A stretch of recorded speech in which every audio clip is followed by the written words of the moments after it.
Sa mga OFW na galing bakasyon, ito ang pinakamahirap na parte kapag pabalik na tayo sa ibang bansa. Pagkatapos magdiwang ng Pasko sa Pilipinas, emosyonal naman ngayon ang mga OFW na kailangan na ulit umalis para magtrabaho sa ibang bansa.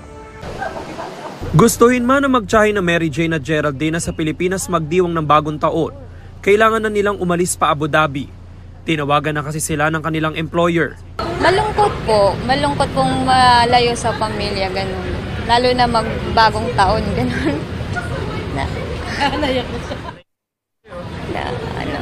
Pero kailangan po kasi para sa mga bata.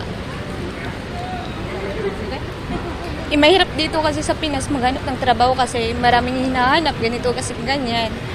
Hindi ka daling makapasok, lalo na pag hindi ka graduate ng college. Single mom din ang kanyang tiyahin na si Mary Jane, na sobrang mamimiss daw ang dalawa niyang anak.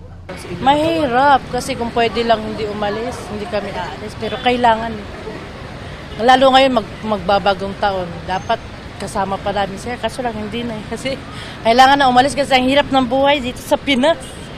Emosyonal din ang OFW na si Glenn na pabalik sa Hong Kong. Sa halos 14 na taon daw kasi niyang pagiging domestic helper, tila hindi pa rin daw siya sanay na mawalay sa kanyang pamilya. Siyempre po kasi lalo't ka, isang taon lang po ng baby ko. So parang ang hirap iwanan pag ganun ang sitwasyon. So sabi ko nga para sa kanya din naman to na aalis ako kasi kailangan nila ng better future. Hindi pa rin sanay kasi dito pa rin ang yung heart mo dito pa rin sa Pilipinas. Pero dahil sa sakripisyo mo para sa mga anak mo, so kailangan mo magtiis para sa kanila. Ito yung time na akala mo ang tibay-tibay mo na hindi ka iiyak.